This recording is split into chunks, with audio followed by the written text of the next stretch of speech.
So it's Badge Nicole with another episode of Your LexPD. We are back here at East Sector Roll Call, and we are going to be talking about the backbone of the agency, which is the area that I work, patrol. Patrol. Yes. Where everything starts, right? Everything starts. Nicole's home. I'm home. excited. Get to come into your world for a little bit, right? Yes. So every shift on patrol begins with a roll call where all the officers for that shift and that sector come to get information about what's going on, things they need to be looking for, safety briefings, those types of things. Yes. So we're going to go to roll call, and then after that, we're going to hit the streets in your world. Yes. All right. And we're going to take some calls, and we're going to show the community basically what goes on in the life of a patrol officer and how we dock our cameras and stuff at the end. I'm excited. Let's do it. All right. So we just left roll call. We always have roll call in the beginning of the shift. We go over the briefing. And the briefing is how we kind of disseminate information across all the sectors, because we all have different sector houses and different shifts, obviously. And then we just pull up CAD and wait for dispatch to either dispatch us or just take a circle and hit the ground running. So normally, Nicole, you're working third shift. Yes. So is the sun bothering you? No, actually, sometimes I need the vitamin D, but Okay. no, it doesn't bother me. And I do help out day shift and second shift from time to time, just to get a change of scenery, or actually just see the scenery, because it's usually dark when I'm working. There's just more people out and about, obviously, during the day than on, third shift. Not too many places are open, and people are usually sleeping. Fayette County is divided into 3 sectors: east, west, and central. I work central. West is obviously the west part of the county, and then east is the east part of the county. Central's the smallest of all 3. And then you have your officers assigned to the different sectors. Well, and then within the sectors, you have beats. So Yes. It's split up between A and B. And then if you have extra officers, they can be on the side, or you can have C and D. but everything starts with patrol. Yes. And I guess it starts with 911. Yeah. People call 911. The dispatchers take the call, determine where it goes, also the priority of the call. And then that's how we on patrol get the calls. The theme of technology comes up almost, I'm thinking, in every episode. Yeah. But when I think back to when I was on patrol, I had a notepad, and we wrote the calls down as they were dispatched, and that was the extent of the technology we had. Yeah. And now everything is right here. Yeah. The reports, we had to handwrite all the reports. Yeah. Now everything is generated through this, and the car even has a printer in it. Yeah. It sits right under the armrest, and that's really good, because some of us don't have the best handwriting. And every shift is different. I mean, Yes. every sector is different, but every shift is different. Yeah. The types of calls, obviously you've got the same calls in every shift, but you have the volume of the different types of calls changes by shift. Yeah. So there's some things that a day shift officer will deal with that I probably hadn't seen in years on night shift, and vice versa. So that definitely. Well, a lot of times you have more wrecks during rush hour. Yeah. So your rush hour is the early morning rush hour. Yes, like as opposed 6 to o'clock, everybody's starting to wake up. Even on weekends, even though people mostly aren't working, that church crowd, got an influx of people trying to get to church or trying to get to brunch, lunch, and then you got lunch rush and you got morning rush. So we all that's one of those type calls that we all just kind of see across the board. Right. Well, and that's the thing about patrol. Every day is different. Yep. Every shift is different. You obviously go to work every day knowing that you can see the worst of the worst. Yeah.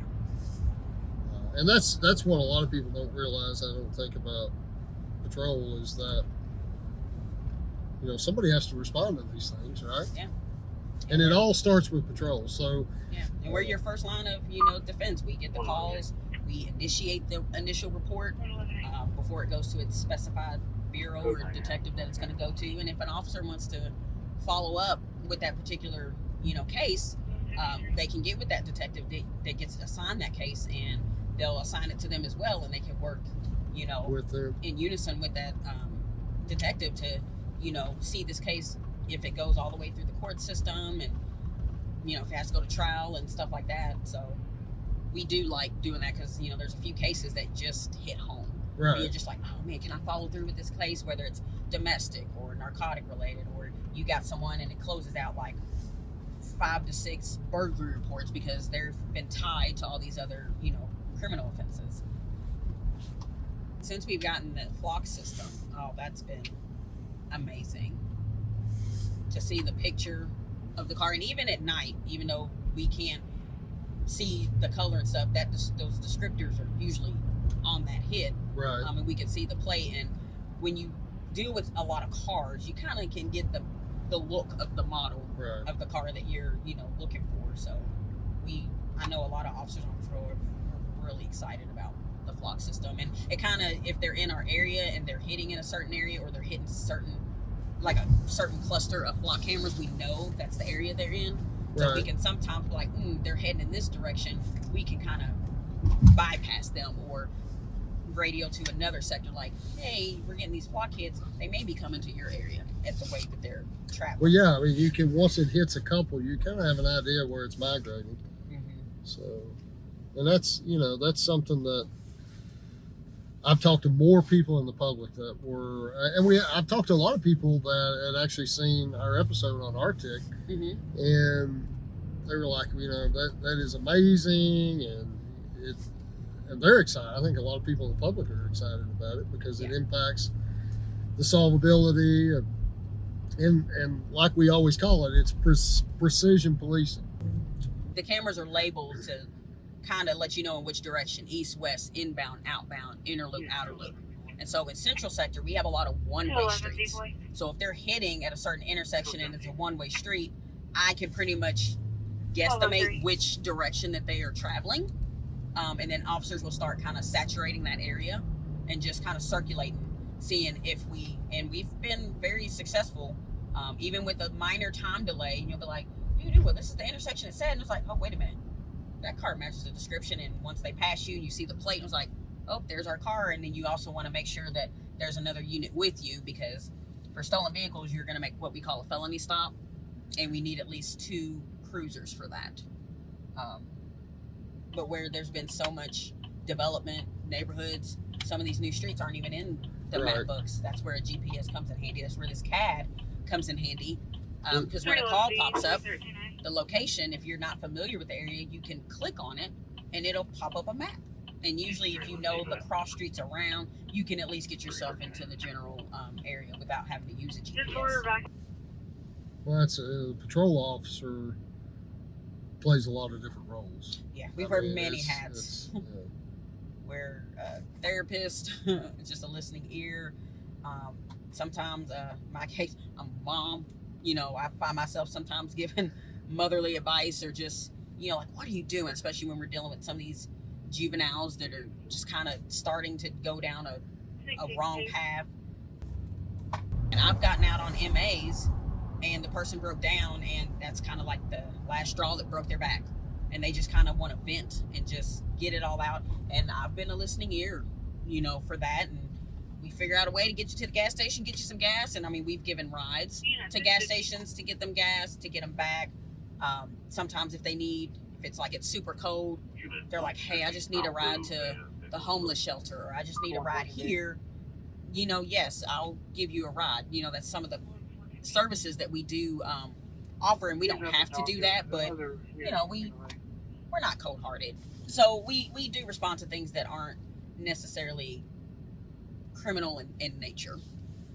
And a lot of times it's just, we're kind of a clearinghouse where we can point people in the right direction. Yes. Sometimes those people do not know where to go to get these things. Right. So I try to keep up on all that paperwork and stuff, and I'm like, hey, do you know where to get food from here? Especially if they're not from the area. So I'm like, hey, I got some paperwork here for you. Shows you where you can go for housing, show you where you can go get a free meal, maybe take a hot shower. If you need certain services, it's going to be this is the address or this is the phone number, you know, you call, or they'll just call us. It's kind of like we're like a 411, a one-stop shop. Yeah. And I think one of the things that patrol officers have to remember too is, you know, you're taking these calls every single day. Yeah. But when somebody calls the police, whether it's because they're a victim, whether they've been in a wreck or whatever, it's the worst day of their life. Yeah. And you're going to leave that call and go to another call just like it. Yeah. But for them, it was the worst day of their life. Yeah. And so we try to do our best to 631. comfort them the best we can in those certain situations. And you usually see that with collisions, you know. It's like the last thing they needed. I don't know what kind of day they've had. A lot of times we make contact with people, and sometimes we are the straw that breaks the camel back. They've had a bad day. They're dealing with this, that, and the other. And then now the police is here. And now the police is, someone done called the police for, you know, whatever reason. So we try to calm people down, let them know, like, hey, you know, we're here to help. Or they get pulled over and get a ticket. Do you write many tickets? Yes, Do I you? do. I do.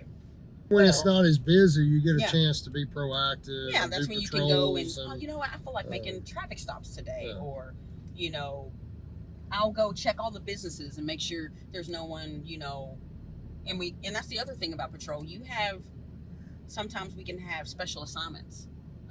Even though we're on patrol, and you can be what we call on the side, and you can do special assignments, you know, I'll check all these businesses, make sure people aren't loitering, make sure people aren't just hanging out or casing, you know, for a crime they want to commit potentially, you know, later. And it's community partnership.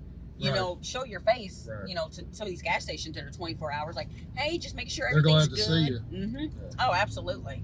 You know, like, hey, just checking on you. Is everything good? If you had any issues tonight, and they absolutely, you know, love that. We patrol pretty much everywhere. Sometimes we will get what we call extra patrols. If someone in the neighborhood's complaining about speeding, or, you know, there's particular suspicious activity, there's someone walking down the street that does not belong, or they don't recognize, they're looking into cars, or they're just standing looking at houses and it just seems odd, we'll go out and investigate. We'll patrol the neighborhoods just to make our presence known, because sometimes our presence is a deterrent for a crime just in itself. And then sometimes if we do see someone, you know, acting suspicious or being suspicious, or there was a call in the area and they match the general description, then we'll just go ahead and get out with them and just kind of have a consensual encounter is what we call it, and just chit chat and see what they're up to. Right. And sometimes they're just out and about, which, you know, that's fine. And then sometimes just there's a little more and we got to go a little deeper because some things aren't making sense. But we actually do quite a bit of neighborhood patrols. Hey, we are back from our ride along. Unfortunately, it was a little cold outside, so we didn't get a lot of activity, but at least you got to ride along and kind of see what a average patrol officer does throughout their shift. It came back to me. I remembered it. Very good. At the end of all of our shifts, we because we wear body cameras, we all dock our body-worn cameras. Each sector roll call has a docking station similar to this one. So, yeah. Well, I can see us doing this again. I would love to. Because I did have fun. And maybe we'll come back and do it at night when you're normally working, right? Oh, yeah. And maybe do it during the summer sometime. I can see us doing this again. It was fun. So that'll be great to do a ride along with me in the summertime during third shift hours. Right. So what are we going to be talking about next month? So the police department is starting a brand new initiative that's taking a look at unsolved homicides, going back maybe even 40 years ago, because it's important. We want every victim's family to be able to have closure, right? Absolutely. So with this brand new program that's going to be coming out, we're going to focus on that next month and give folks information where they will be able to go online and provide tips and all different types of things. So make sure you join us next month for your LexPD.